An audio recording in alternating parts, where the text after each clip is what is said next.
বিএনপির বিরুদ্ধে কৃষক শ্রমিক জনতা লীগের সভাপতি বঙ্গবীর কাদের সিদ্দিকীর করা মন্তব্যের প্রতিবাদে বিক্ষোভ মিছিল ও সমাবেশ করেছেন টাঙ্গাইলের সখীপুরের বিএনপির নেতাকর্মীরা। আজকে আওয়ামী লীগকে আবার উঠে আনার জন্য কয় আওয়ামী লীগের থেকে বিএনপি নেই বেশি চাঁদাবাজি করে। গত ৭ ডিসেম্বর রাত ১০টার পর উপজেলা বিএনপি ও অঙ্গ সংগঠনের বিক্ষুব্ধ নেতাকর্মীদের কাদের সিদ্দিকী বিরোধী নানা স্লোগানে উত্তাল হয়ে ওঠে পৌর শহরের তালতলা চত্বরের সমাবেশ স্থল।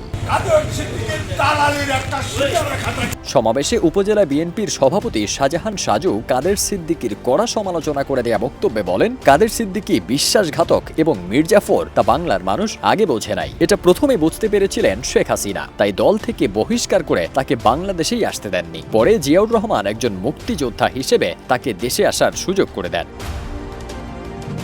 এদিকে শাহজাহান সাজু গত ৭ জানুয়ারির নির্বাচনের আগে শেখ হাসিনার কাছ থেকে কাদের সিদ্দিকীর ঢাকা টাঙ্গাইলের বাড়ি এবং ১০০ কোটি টাকারও বেশি সুদ ব্যাংক ঋণ মওকুফ করে নির্বাচনে অংশ নেওয়ার বিষয়ে কথা বলেছেন।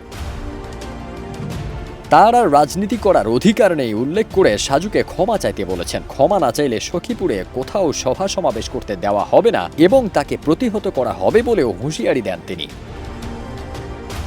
অন্যদিকে গত ৭ ডিসেম্বর বিকেলে দলের বর্ধিত সভায় বঙ্গবীর কাদের সিদ্দিকী বলেন, আওয়ামী লীগ যে দোষে সর্বহারা হয়েছে, সরকার পতনের পরে বিএনপি কিন্তু ওই দোষই করছে। জামায়াতেরা বেবি ট্যাক্সি স্ট্যান্ড বা বাজার দখল করে চাঁদা নেয় নাই, বিএনপি কিন্তু এমন করছে। আওয়ামী লীগের চাঁদাবাজির জায়গায় এখন বিএনপি চাঁদা নেয়, হয়তো চাঁদার রেট আরো বাড়িয়ে দিয়েছে। আওয়ামী লীগ যেখান থেকে চাঁদা নিত বিএনপি এখন সেখান থেকে চাঁদা নেয়, হয়তো চাঁদার রেট বাড়িয়ে দিচ্ছে। এদিকে দুই দলের পরস্পর বিরোধী বক্তব্যে গোটা উপজেলায় আলোচনা সমালোচনার ঝড় বইছে। পরবর্তীতে পরস্পর বিরোধী যে কোনো কর্মসূচি আসতে পারে বলে দলীয় সূত্রে জানা গেছে।